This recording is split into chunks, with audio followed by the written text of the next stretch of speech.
I have been a recluse for the last 25 years. I have made one speech on the question of impeachment. I find it very difficult to speak because I start crying every time. When I recall how, as being the representative of the district that voted #1 in the country for President Nixon, when I knew that my wife had to sit on the kitchen floor to watch television because of death threats.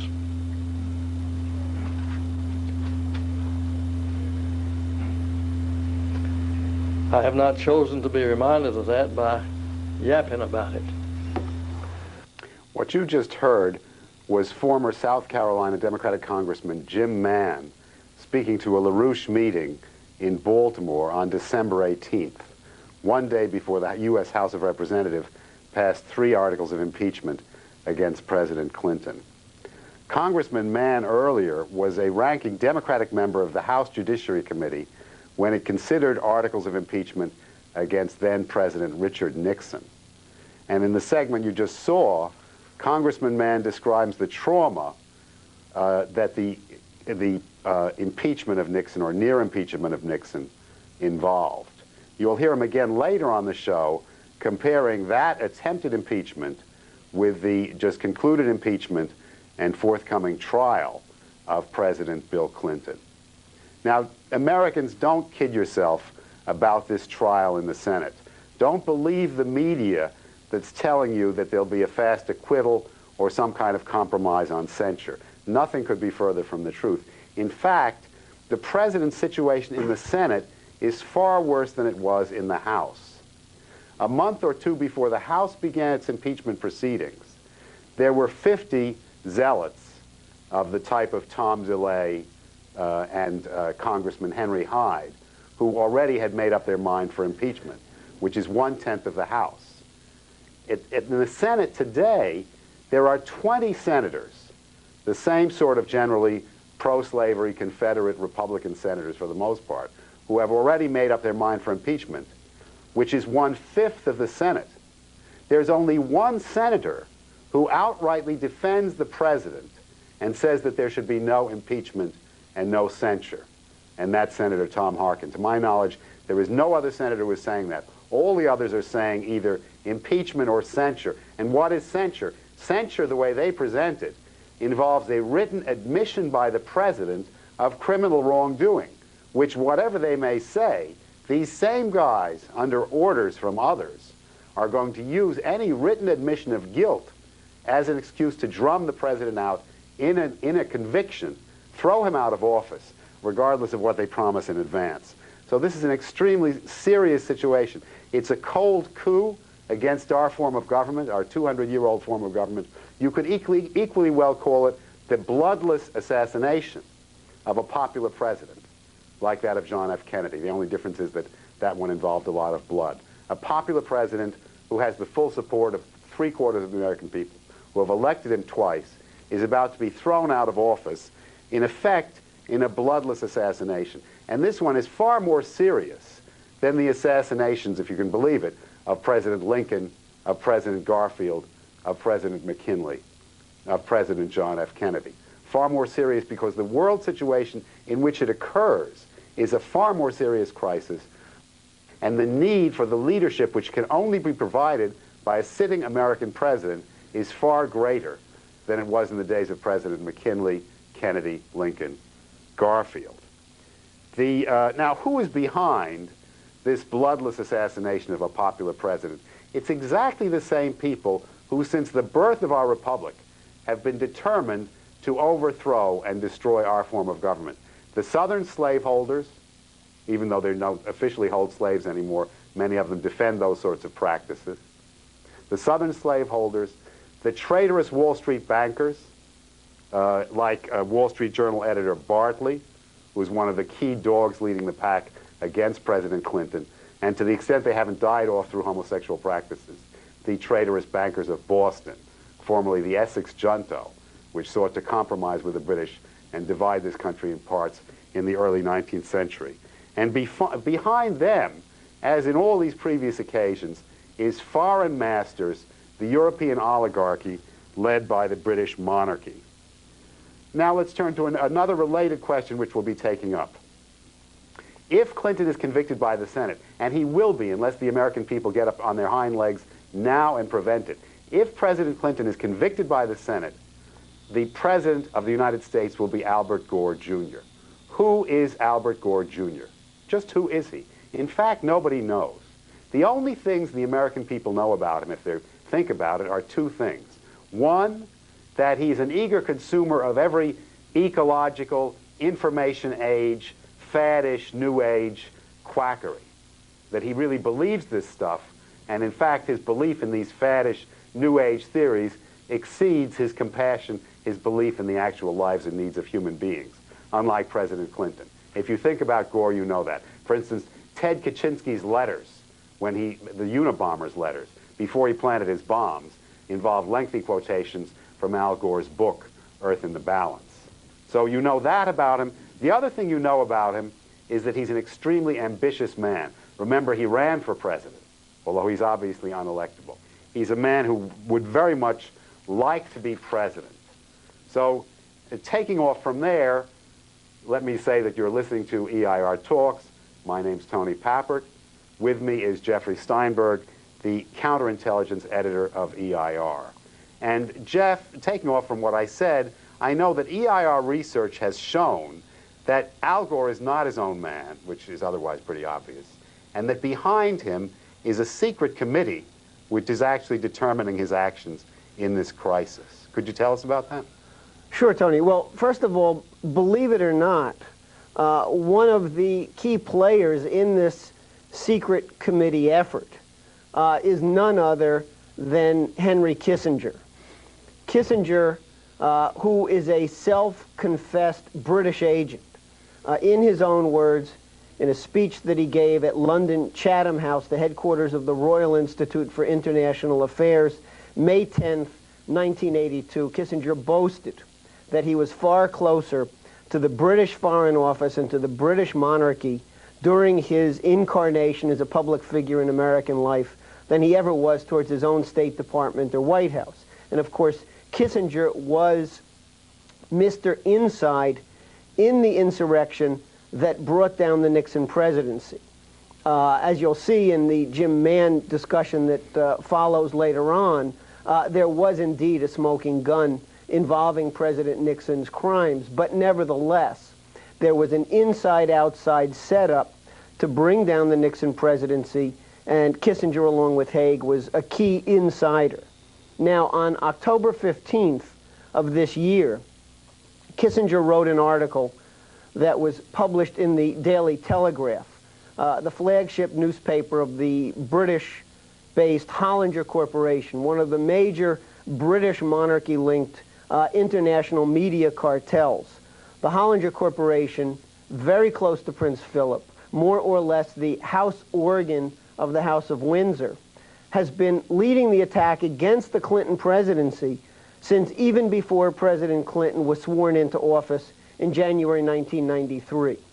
In his article in the Daily Telegraph, Kissinger wrote about the fact that there can be a painless transition from a Clinton presidency to a Gore presidency as long as there is advanced planning and basically a secret team goes into place immediately and begins the preparations for the transfer of power, continuity of policy, and all of those kinds of things. So Henry Kissinger, speaking from his own personal experience of being a British insurrectionist inside the U.S. executive branch, spelled out the game plan in October and said not only must there be a secret committee, but that in effect a secret committee on behalf of Al Gore already existed and was already active in preparing the way for the dumping of Clinton and the installation of Al Gore as president. Now, it's not coincidental that since Kissinger's article, there have been a number of leading Republican Party figures who have come out saying that while they despise Bill Clinton and would like to see Clinton removed from office immediately, they have no such feelings about Al Gore. Bob Livingston, before he resigned his congressional seat and his position as incoming Speaker of the House, gave an interview to the London Guardian in which he described meeting with a number of women's group leaders in his office and explaining to them that they should not be upset about the insurrection against President Clinton because, after all, Al Gore is coming in. Al Gore is a good guy. You can be happier with Al Gore. Similar statements have even come out of some of the most flagrant Southern insurrectionists, the Confederate heirs that you just described a minute ago, like Tom DeLay, saying, we have no problem with Al Gore. One of our EIR bureau people over in Europe last week conducted an interview with Tim Haines, who is the head of Republicans Abroad. Again, somebody who has been a leading voice demanding that Clinton be forced to either resign or be thrown out of office. Haines as well said, we're perfectly happy to see Al Gore come in. And he indicated that the difference between Clinton and Gore is that Clinton has a mind of his own. Clinton has certain policy views that are not controlled by this London-centered apparatus. Whereas Haines described in great detail the long-standing close relationship that existed between Vice President Al Gore and now British Prime Minister Tony Blair. Right. They are the two leading advocates of this insane, unintelligible, third-way ideology. Their relationship goes back intimately to the late 1980s when Blair was first coming over to Washington frequently to sort of show his teeth and basically offer himself up as a future British head of state. He and Gore have close relations. In fact, when Blair was here earlier this year, he extended a special invitation to Gore to come to England and to deliver a major policy address, kind of Al Gore's coming out party, as the future president. And I want to emphasize the point that you made a few minutes ago. Gore, as a candidate for office, is unelectable. He has the ambitions of Al Haig, the man who was famous for the "I'm in charge here" line when President Reagan was shot. And he's got the personality appeal of a cigar store Indian, which is the way he was described by one White House consultant, campaign advisor, Paul Begala, a number of years ago. So Gore is an ambitious, venal, irrational, new age freak who could not even defeat George Bush Jr. if there was a presidential election held today. So the idea that Al Gore and Bill Clinton are somehow or other the Bobbsey twins or the mirror images of one another in American politics is absolutely false, absolutely an insane concept.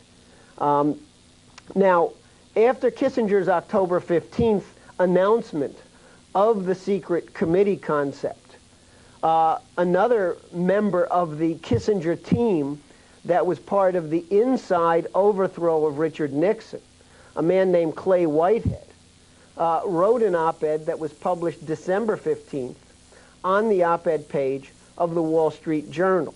This is the segment of the Wall Street Journal controlled by Robert Bartley, who we've identified on this broadcast on several occasions as one of the leading members of the Salon apparatus in charge of the propaganda attack against Bill Clinton to drive him out of office. It's very plain for anybody who steps back and thinks about it for just one moment that the Republican zealots who are reading from a British monarchy script to bring down President Clinton are doing this ultimately to install Al Gore in the office of the presidency during a moment of perhaps the gravest political and economic crisis confronting any American president or any world leadership as a whole in modern history. Which addresses the question of why now. That was to be I mean, you're entering into that, would be my next question to you. Why is this going on right now at this minute?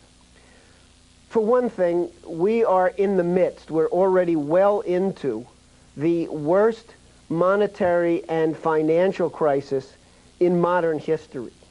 People who make the analogy to the stock market crash of 1929 and the depression that followed are way off the mark. The crisis that we're looking at right now is far more grave than anything that happened in the 1920s and 1930s, because we're at the point now where the entire global financial system, one great big interconnected financial bubble, is about to blow all at once.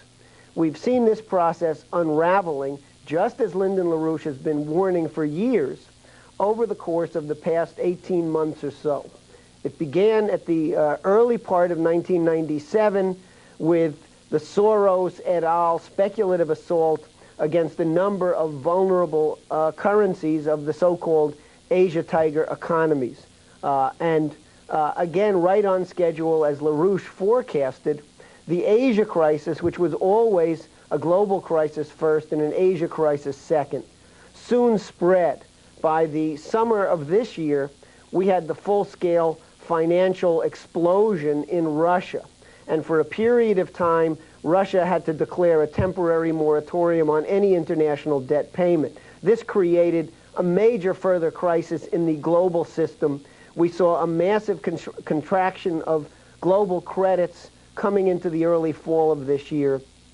In late September, early October, the entire global integrated financial system almost disintegrated as the result of the near bankruptcy of just one small hedge fund, long-term capital management, an offshore operation with about $4 billion in assets, which had been parlayed into $1.5 trillion in derivative bets.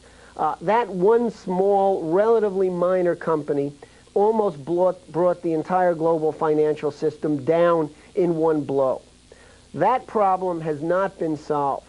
The IMF, the World Bank, the Group of 22, which had been initiated by the Clinton administration, failed miserably in October of this year to redress any of those underlying problems. So we're really now in a kind of brief interregnum before the next major phase of this financial explosion occurs. Right. And there's every reason to believe that the next big ratchet is going to take place shortly after the New Year's. In other words, as we're speaking, as our viewers are watching this show about a week after we film it, we may very well already be in the next phase of this global systemic collapse. So that's one element of the picture. Right. There can be no viable solution to that crisis without the United States playing a leading role in conjunction with other sovereign governments around the world to move in the direction of what only Lyndon LaRouche has proposed in great detail, namely a return to a Bretton Woods system of fixed exchange rates.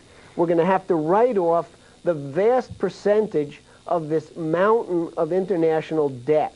Most of it is irrational, it's illegal debt, it's not been incurred through actual investment. It's going to have to be written off. We're going to have governments, heads of state, getting together and convening the kind of conference that Franklin Roosevelt convened at Bretton Woods, New Hampshire in 1944, to create from square one a new global financial system. We have the benefit of the success of the original Bretton Woods system from 1944 through the late 50s and really even extended up through August of 1971 when Nixon brought it to an end. We know the mistakes that were made. We can correct those mistakes. We don't need private central banks. We can go back to a system of national banking, the traditional American system approach to building a modern economy through national banking, protective measures, and things like that. Now, the fact of the matter is that there is momentum building for these kinds of policies in many parts of the world. We have inclination towards this kind of return to capital and exchange controls coming out of Asia. We've got the Chinese government clearly moving in the direction, probably the the only government in the world today that you could say is sane in the sense of taking policy initiatives that really represent the interests of its population. Now, in 1994, Lyndon LaRouche made his first trip to Moscow. This was after the fall of the Soviet Union. It was after LaRouche was released from jail, having been a political prisoner of George Bush and the British for 5 years. In that first trip to Moscow, LaRouche proposed that there had to be a cooperative relationship developed between the United States of Bill Clinton and between Russia, China, and India. That if we could get these countries engaged in a kind of cooperative effort towards a Bretton Woods kind of new monetary system and towards what now has been described as the Eurasian Land Bridge, the most ambitious development project in modern history. Then under those circumstances, the power of the international financial oligarchy could be crushed. The onrush of the global financial and economic collapse could be prevented, and we could be moving in a direction of a 21st century defined by American system methods of creating a new international renaissance. Let me just break in for one moment to ask you how the recent U.S. bombing raids on Iraq, which we've not yet had a chance to discuss on this show, how that plays into the picture of the potential for a European land bridge and other great projects in cooperation between Eurasian countries and the United States. In effect, when President Clinton was bamboozled, and I emphasize the word bamboozled, railroaded, connived into approving of bombings which a month earlier, on November 16th, he had called off.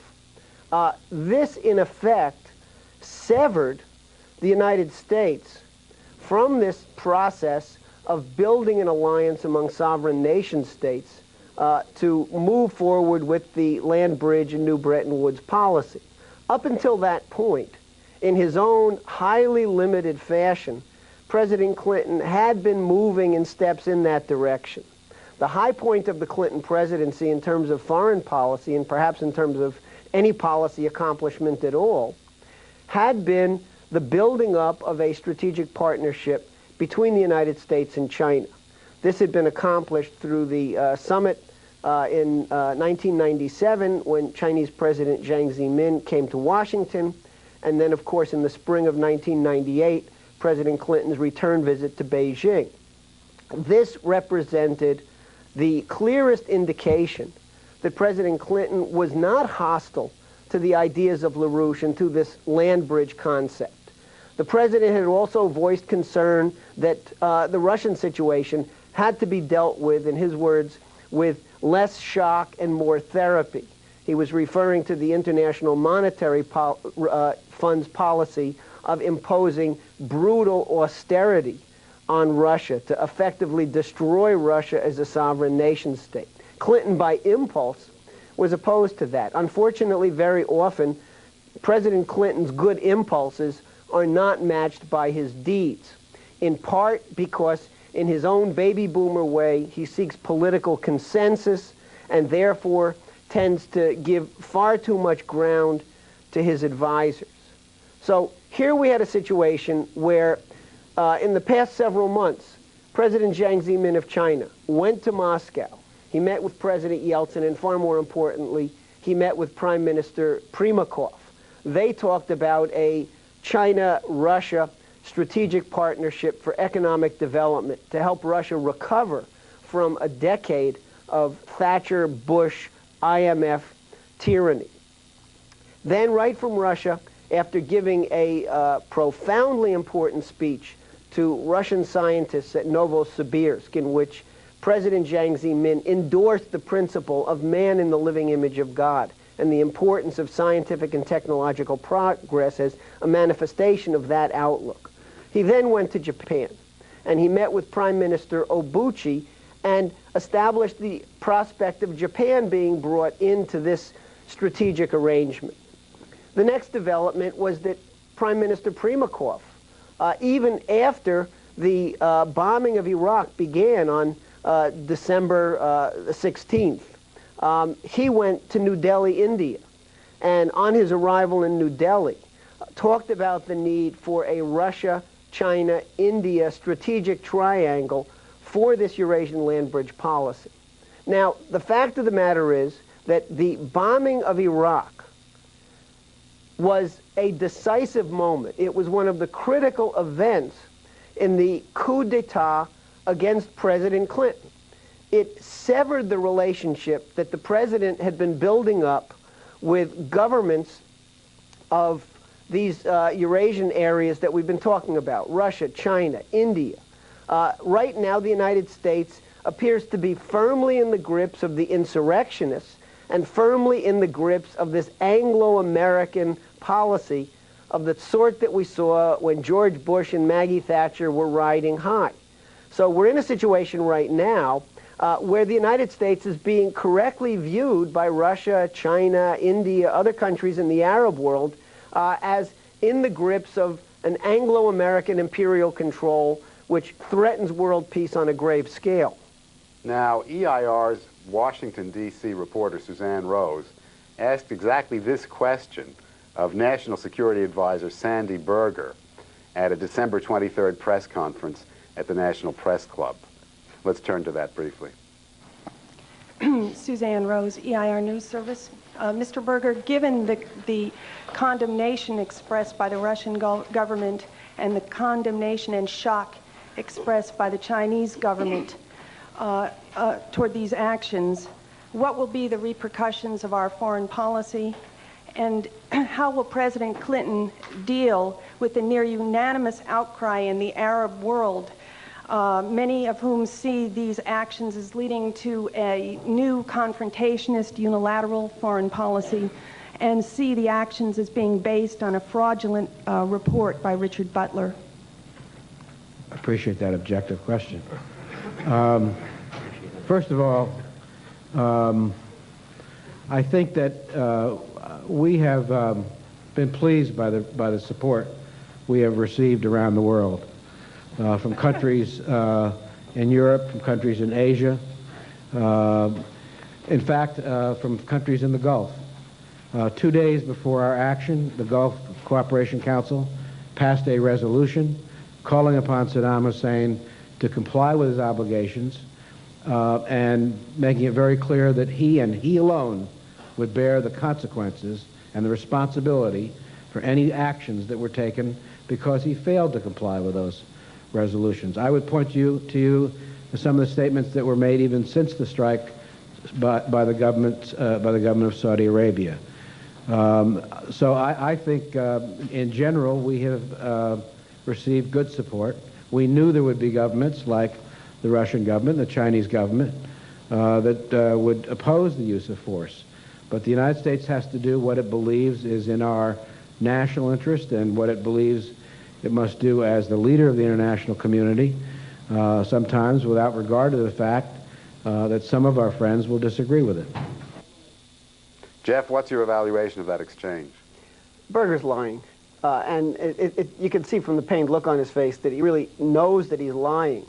First of all, in November, when President Clinton, at the 11th hour, called off the bombings of Iraq because he was not convinced that there was a viable military mission and he knew that there would be very high civilian casualties, about the only person on the national security team who sided with the president was Sandy Berger. So Berger himself, at least back in November, was not an enthusiast for the bombing, at least as far as we know.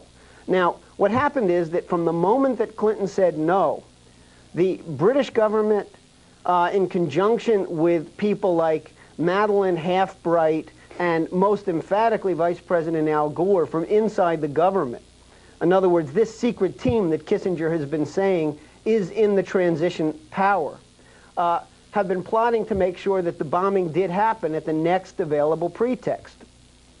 Every critical step in this process that followed occurred while President Clinton was out of the country, out of the loop, and unavailable even to be consulted. Right. The president, shortly after he called off the bombing, remember, of course, that the president stayed in Washington and was unable to attend the APAC meeting in Malaysia, where he would have had a chance to meet with Primakov, with President Jiang Zemin of China, Instead, he sent Al Gore, and Gore carried out an overt provocation to begin the process of severing the United States from the land bridge partnership with his scathing and ham-fisted public attack against Prime Minister Mahathir. This was calculated to please his British friends, to please George Soros, and to begin the process of destroying the ability of the United States to play a viable foreign policy role in the world in this period of crisis. So President Clinton called off the bombing, and then he left to complete the Asia trip by going to Japan and South Korea. As soon as he left town, Tony Blair, who along with Margaret Thatcher was hysterical, was incensed that President Clinton had not ordered the bombing. Right. Sent his defense minister, George Robertson, to Washington to make sure that Gore was on board, that Cohen and Shelton from the Pentagon were on board, to toughen up Madeleine Halfbright, so that when the next opportunity arose, Clinton would have no choice but to sign on to the bombing. And again, the timing was everything. They waited until President Clinton again left the country on a highly dangerous and frankly not very crucial diplomatic mission to try to salvage the Y plantation peace process at a point that Netanyahu was already committed to destroying it. So there was very, very little to be accomplished other than getting President Clinton out of town so that the so-called secret committee could meet behind his back and deliberate on the report that was delivered by UNSCOM head Richard Butler, a career British Commonwealth Foreign Service agent and provocateur. Butler's report, which everybody knows, including Sandy Berger, was a complete travesty, a complete hoax, claiming Iraqi non-compliance with the UNSCOM inspections. The actual fact of the matter is that there was virtually complete compliance. The issues that were in conflict were inconsequential and frankly mostly UNSCOM provocations. Right. But the fact is the phony Butler report was delivered in Washington while President Clinton was away in the Middle East, completely bogged down with the Israel-Palestine crisis. The decision was made by people behind Clinton's back, led by Al Gore. And his advisor, Leon. And Leon Firth, who has been accused publicly of being one of the moles for the Netanyahu government inside Washington. Perhaps he's the spy codenamed Mega, who's been a target of investigation for the last 2 years. Nevertheless, first in Israel and then on Air Force One flying back to the United States, President Clinton was played to his baby boomer profile and told, Mr. President, there's a consensus. Everybody on the secret committee agrees that the bombing must begin now. You've got to decide even before you get back to Washington. They used the excuse that the Islamic holiday of Ramadan was about to begin. And so President Clinton was backed into a corner. He caved in against his better judgment. As the result of that, the world is a lot closer to an outbreak of not just financial chaos, but outright military confrontation, possible nuclear war.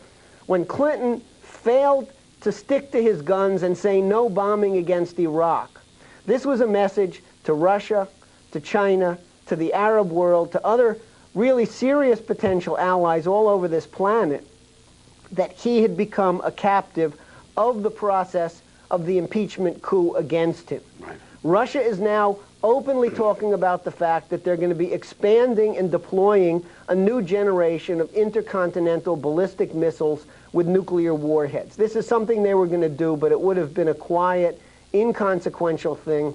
Now it's a necessary cornerstone of Russian foreign policy. The Chinese vehemently denounced what the United States did. And earlier there had been, since the Bush-Thatcher period, a kind of a move towards world government through the United Nations Security Council. Now you've got a phenomenon where the British, through Al Gore and through this coup d'etat against the U.S. presidency, are pushing the idea that it's going to be a Anglo-American Churchillian world government structure, an American Anglo-imperialism, world dictatorship. It's the old Churchill-Truman, British brains, American brawn. But this still is predicated on getting rid of Bill Clinton. I can't emphasize that enough. But let me ask you something, interject something. Assuming we can keep our president in office, which is not a given, certainly, but assuming we can keep him in there, how can the damage from those bombing raids be undone? Well, President Clinton has to do certain things that clearly undo the damage already done by recognizing the damage. The most efficient thing for President Clinton to do is to publicly bring Lyndon LaRouche in as his chief economic advisor.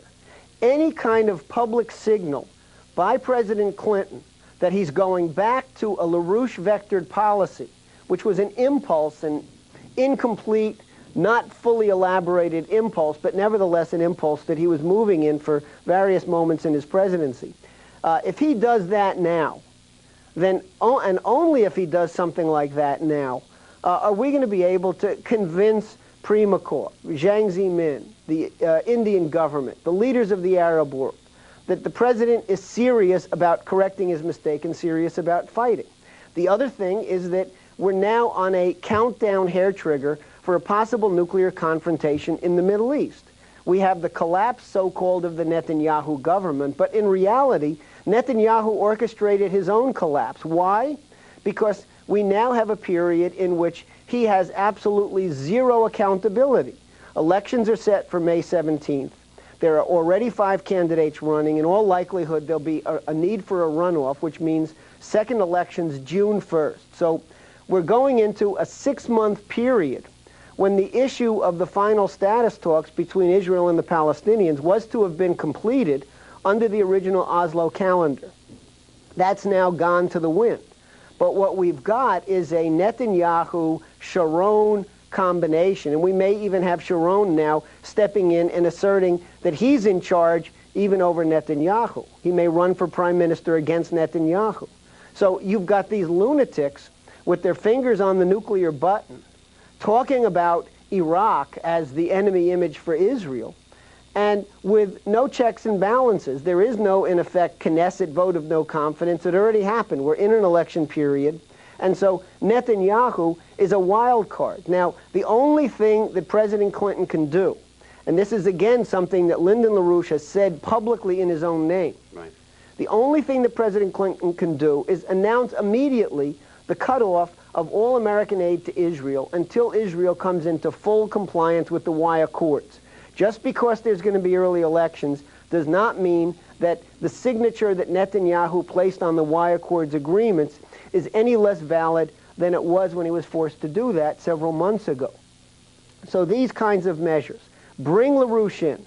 It's the only thing that will clearly signal America's genuine allies overseas that Clinton has recognized that he was snookered and that he's ready to fight.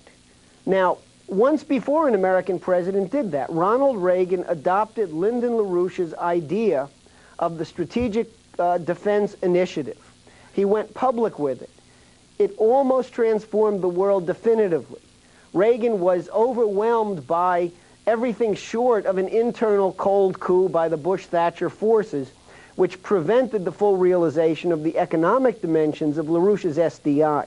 But I think the lesson that was learned in that experience, the lesson learned by the British and the other financial oligarchy assets around the world, including here in the United States, is that you can never underestimate the power of LaRouche's ideas.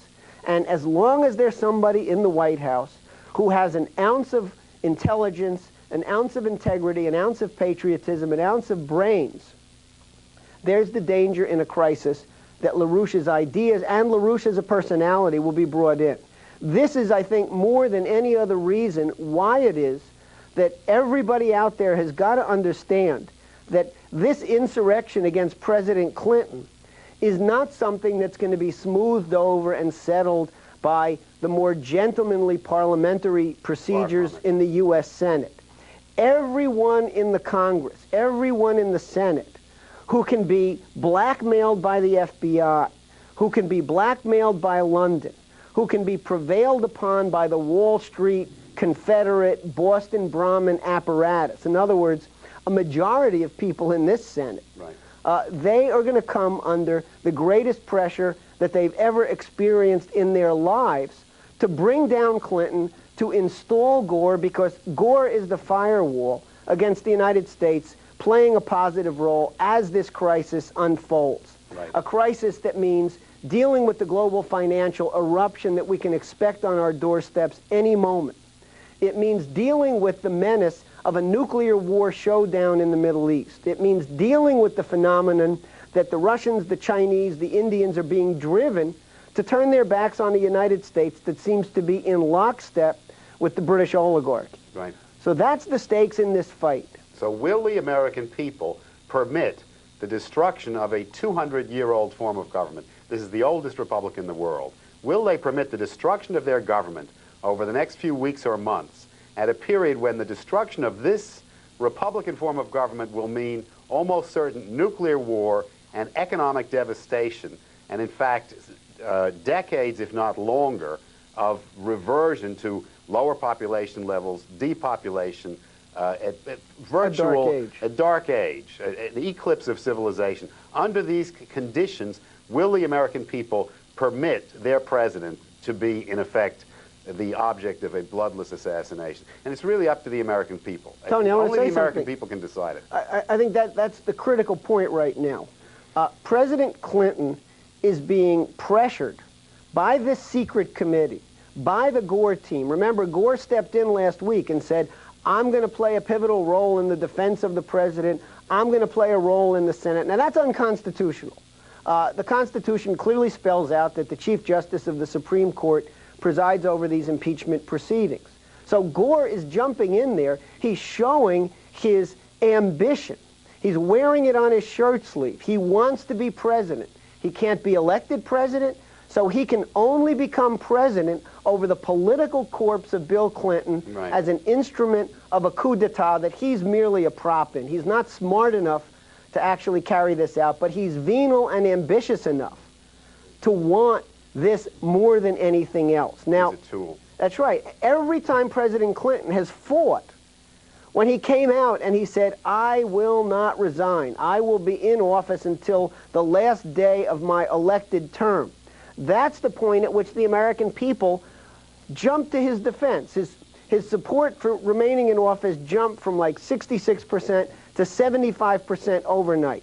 Every time President Clinton has gone directly to the American people and addressed the American people and demanded their support, why doesn't President Clinton demand a 10 million person rally in Washington, D.C. for the start of the Senate impeachment? He could turn out 10 million people in a heartbeat if he would take the leadership, but this secret committee is trying to gag the president against even acting in his own defense. They're telling him anything he would do to fight would make him unpopular when clearly the result is true. But the American people cannot be written off. There are meetings going on around the country as we speak. There are demonstrations, there are vigils, and the pace of this is increasing from day to day. And as we began the show, it was at one such meeting on December 18th, before the articles of impeachment were passed, that former Democratic Congressman Jim Mann of South Carolina, who was a leading member of the House Judiciary Committee at the time it considered articles of impeachment against Richard Nixon, went on from the clip with which we began the show to give his evaluation of the present attempt to drive President Clinton out of office. So why don't we look at those statements of Jim Mann before a Baltimore mass meeting of the type taking place all over the country just a few weeks ago, when he gave his view of the attempt to drive President Clinton from office. I recognized way back 15 years or so ago that LaRouche was a remarkable man with remarkable ideas. And I first got involved in that SDI, is that what we call it? Yeah, Strategic Defense Initiative, which was the anti-missile program. Reagan adopted it, but nothing much came of it. I think they spent a little money on it. Yeah. So, I have been practicing law for 25 years. I have almost a daily comment from somebody about what's going on and what am I doing about it and what it was like and that sort of thing, but I haven't paid a whole lot of attention to it. But when I recognized the extent to which it was a grossly partisan effort, I still didn't get involved. I merely came to look. I came up Thursday to look. I stayed today, and I'll be there tomorrow when they take the vote. It's a sad day when partisanship rules as it has ruled in this case. It's a sad day when the typical member has been presented no evidence.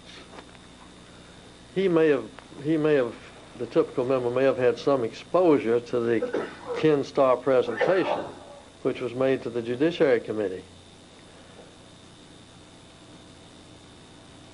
When my committee, in my day, were assigned the impeachment problem, we spent several months reviewing all of the evidence that the Sam Ervin Watergate Committee had collected. Now, most of you are not old enough to know about that, but Sam Ervin was a very folksy, brilliant senator from North Carolina, chairman of one of the subcommittees in the Senate, formed a committee. And you've heard the name Sam Dash. Sam Dash was the secretary of his committee, or the lawyer for his committee. And Sam Dash showed his head again when he went to work for the Department of Justice and quit last month when he didn't care for the way that Kenneth Starr was presenting the evidence. All one-sided, nobody being heard from except Ken Starr. Well, Sam Ervin, a very witty fellow, and it was as popular on television then as any other program on the air, while they heard witnesses and witnesses and witnesses. And we in the House in the meantime were doing nothing. But then all of a sudden Mr. Butterfield came to the committee of Senator Ervin, the Watergate Committee, and told about the tapes. Well, the tussle began about the tapes. About that time, the House voted for the Judiciary Committee to begin investigation. We read all of the Sam Ervin reports, word for word, in private, but John Gore, a marvelous lawyer, professor from Princeton, who was in Selma, Alabama, marched across the bridge. I saw him on the tube about 2 or 3 months ago when, as a young Justice Department lawyer, he read for publication, "We are not going to retreat from the civil rights effort. We are going to continue with it, and it's the law, and we're going to uphold it." He was a young officer, as I say, with the Department of Justice. Ended up at Princeton, was tapped to be our chief counsel. Did a marvelous job. Organized a staff of about 50 people, including Hillary Rodham, who I never had the opportunity to meet. They were over in the Congressional Hotel next door, and John Dorwood picked me out as the man who he needed to communicate with, so all of the articles were brought to me for approval, and I was flattered by that, but well, I don't think you're interested in all these details, but I'm going to tell you a couple of them. We all kept our peace. Every member of the Judiciary Committee kept his or her peace during the about 4 months that we reviewed all of the Watergate material. We called 9 witnesses: Kalmbach, the president's lawyer, John Dean, Charles Colson, and those other names that you've heard of, the most prominent of the witnesses. And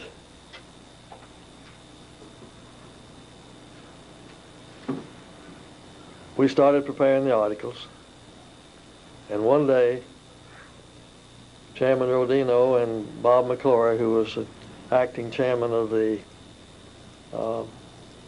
House on the Republican, well, he's a senior member on the Republican side, except for Mr. Donahue, who was really handicapped. He was getting too old. The two of them came to my office, and we discussed what the articles should be, which ones he wanted our group, meaning my friends, to support. And I'm rambling a little bit. I'm going to bounce back now. When Kalmbach was testifying, the president's lawyer, he told about being asked by the president to go up on 14th Street and deliver a package. Turned out it was to one of the Watergate people, one of the people that was covering up or was being paid to cover up.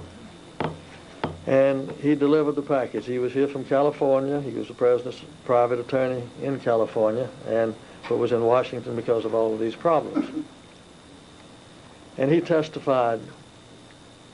I asked the president before I did it whether or not it was the right thing to do, and he said yes. And then after it turned out that it was not all right, I said to him, Mr. President, I didn't think you would do this to my family and me. That Judiciary Committee jailed just like that. The 7 of us met, 3 Democrats and 4 Republicans, including Bill Cohen. Believe it or not, a Republican member of our Judiciary Committee, now the Secretary of Defense. Strong Republican. He, Tom Railsback, Caldwell Butler from Roanoke, Virginia, and I think Larry Coughlin from Philadelphia, and were the Republicans, and 3 Democrats, Walter Flowers from Alabama, Ray Thornton from Arkansas, and Jim Mann from South Carolina.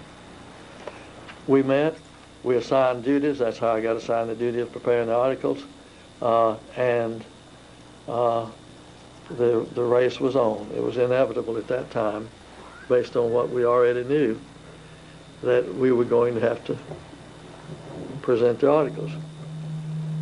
We asked the House at one point in time to refer the matter to us, and I don't really remember when that was. But in any event, we prepared articles. We called public witnesses. Charles Wiggins, a great man, was a Republican who was brilliant, who is now on the Second Circuit, Federal Circuit Court of Appeals in California, was President Nixon's congressman, but was on the committee. He maintained communications with the White House. He would go and come back and tell us, no, we haven't heard anything yet. I'm still opposed to it. And then one day, Chuck Wiggins came. We were kind of holding for him. Chuck Wiggins came and said, it's all over. We found the smoking gun. I can no longer defend the president. The president resigned 3 days later. We didn't have to present the articles. Chuck Wiggins delivered the message, no doubt, or it was clear what we were going to do.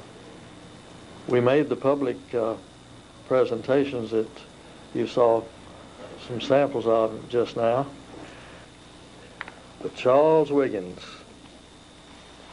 I want you to listen to this, and it'll tell you what partisanship really is. Excerpts from the testimony of Appeals Court Judge Charles Wiggins, formerly a member of the 1974 House Committee on the Judiciary, before the House Committee on the Judiciary investigating the impeachment of President William Clinton, December 1, 1998. He appeared before the committee. Thank you, Mr. Chairman. I want to make it clear that I'm here as an individual at the request of Chairman Hyde. When you're called upon, as I think you will be called upon, to vote as a member of the House of Representatives, your standards should be the public interest. And I confess to you that I would recommend that you not vote to impeach the President. I am presently of the opinion that the misconduct immediately occurring by the President is not of the gravity to remove him from office. You would have thought they might have listened to him a little bit, but I know some of the members personally. I know Trent Lott, the chairman of the Senate Republicans. Trent Lott voted no. He was on the committee with me for the Nixon impeachment. Trent Lott voted no, no, no, no, and no. You'd have to be a damn fool to vote no to all the articles of impeachment that we had on Richard Nixon. But Jim Mann is a historic figure. He was one of the people who insisted during the Nixon impeachment process that there be bipartisanship, that there be a criterion, that there be a standard of evidence that could not simply allow the process to degenerate into the kind of crass, venal partisanship that we saw under Henry Hyde and the House Judiciary Committee. So in a sense, Jim Mann is one of the most credible people on this planet to discuss the Clinton impeachment issue. You've been listening to EIR Talk. So comparing that attempted impeachment with the just concluded impeachment and forthcoming trial of President Bill Clinton. Now, Americans, don't kid yourself about this trial in the Senate. Don't believe the media that's telling you that there'll be a fast acquittal or some kind of compromise on censure. Nothing could be further from the truth. In fact, the president's situation in the Senate is far worse than it was in the House. A month or two before the House began its impeachment proceedings, there were 50 zealots of the type of Tom DeLay and Congressman Henry Hyde, who already had made up their mind for impeachment, which is 1/10 of the House. In the Senate today, there are 20 senators, the same sort of generally pro-slavery Confederate Republican senators for the most part, who have already made up their mind for impeachment, which is 1/5 of the Senate.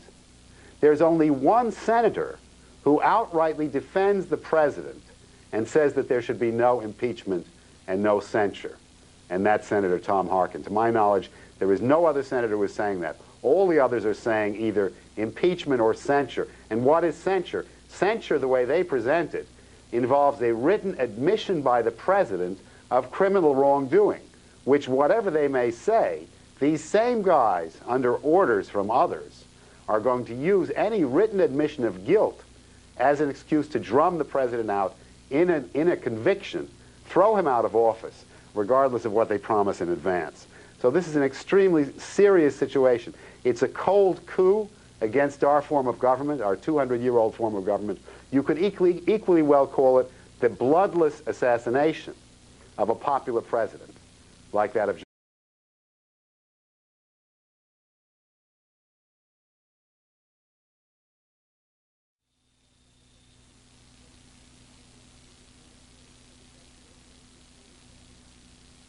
I have been a recluse for the last 25 years.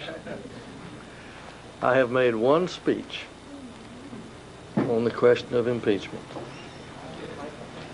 I find it very difficult to speak because I start crying every time. When I recall how, as being the representative of the district that voted #1 in the country for President Nixon, when I knew that my wife had to sit on the kitchen floor to watch television because of death threats.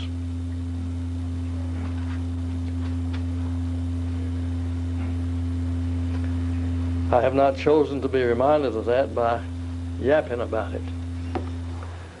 What you just heard was former South Carolina Democratic Congressman Jim Mann speaking to a LaRouche meeting in Baltimore on December 18th, one day before the U.S. House of Representatives passed 3 articles of impeachment against President Clinton. Congressman Mann earlier was a ranking Democratic member of the House Judiciary Committee when it considered articles of impeachment against then-President Richard Nixon. And in the segment you just saw, Congressman Mann describes the trauma that the impeachment of Nixon, or near impeachment of Nixon, involved. You'll hear him again later on the show. States will be Albert Gore Jr. Who is Albert Gore Jr.? Just who is he? In fact, nobody knows. The only things the American people know about him, if they think about it, are 2 things. One, that he's an eager consumer of every ecological, information age, faddish, new age quackery. That he really believes this stuff, and in fact his belief in these faddish, new age theories exceeds his compassion, his belief in the actual lives and needs of human beings, unlike President Clinton. If you think about Gore, you know that. For instance, Ted Kaczynski's letters, the Unabomber's letters, before he planted his bombs, involved lengthy quotations from Al Gore's book, Earth in the Balance. So you know that about him. The other thing you know about him is that he's an extremely ambitious man. Remember, he ran for president, although he's obviously unelectable. He's a man who would very much like to be president. So, taking off from there, let me say that you're listening to EIR Talks. My name's Tony Papert. With me is Jeffrey Steinberg, the counterintelligence editor of EIR. And Jeff, taking off from what I said, I know that EIR research has shown that Al Gore is not his own man, which is otherwise pretty obvious, and that behind him is a secret committee which is actually determining his actions in this crisis. Could you tell us about that? Sure, Tony. Well, first of all, believe it or not, one of the key players in this secret committee effort is none other than Henry Kissinger. Kissinger, who is a self-confessed British agent, in his own words, in a speech that he gave at London Chatham House, the headquarters of the Royal Institute for International Affairs, May 10th, 1982, Kissinger boasted that he was far closer to the British Foreign Office and to the British monarchy during his incarnation as a public figure in American life than he ever was towards his own State Department or White House. And of course, Kissinger was Mr. Inside in the insurrection that brought down the Nixon presidency. As you'll see in the Jim Mann discussion that follows later on, there was indeed a smoking gun involving President Nixon's crimes, but nevertheless, there was an inside-outside setup to bring down the Nixon presidency, and Kissinger, along with Haig, was a key insider. Now, on October 15th of this year, Kissinger wrote an article that was published in the Daily Telegraph, the flagship newspaper of the British-based Hollinger Corporation, one of the major British monarchy-linked international media cartels. The Hollinger Corporation, very close to Prince Philip, more or less the house organ of the House of Windsor, has been leading the attack against the Clinton presidency since even before President Clinton was sworn into office in January 1993.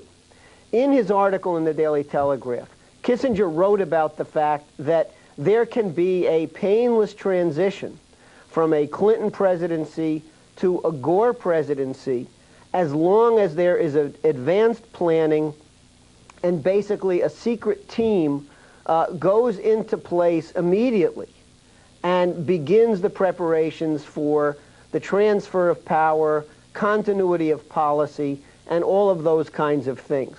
So Henry Kissinger, speaking from his own personal experience... John F. Kennedy. The only difference is that that one involved a lot of blood. A popular president who has the full support of 3/4 of the American people, who have elected him twice, is about to be thrown out of office, in effect, in a bloodless assassination. And this one is far more serious than the assassinations, if you can believe it, of President Lincoln, of President Garfield, of President McKinley, of President John F. Kennedy. Far more serious because the world situation in which it occurs is a far more serious crisis, and the need for the leadership which can only be provided by a sitting American president is far greater than it was in the days of President McKinley, Kennedy, Lincoln, Garfield. Now, who is behind this bloodless assassination of a popular president? It's exactly the same people who, since the birth of our republic, have been determined to overthrow and destroy our form of government. The Southern slaveholders, even though they don't officially hold slaves anymore, many of them defend those sorts of practices. The Southern slaveholders, the traitorous Wall Street bankers, like Wall Street Journal editor Bartley, who was one of the key dogs leading the pack against President Clinton, and to the extent they haven't died off through homosexual practices, the traitorous bankers of Boston, formerly the Essex Junto, which sought to compromise with the British and divide this country in parts in the early 19th century. And behind them, as in all these previous occasions, is foreign masters, the European oligarchy led by the British monarchy. Now let's turn to another related question which we'll be taking up. If Clinton is convicted by the Senate, and he will be unless the American people get up on their hind legs now and prevent it, if President Clinton is convicted by the Senate, the President of the United States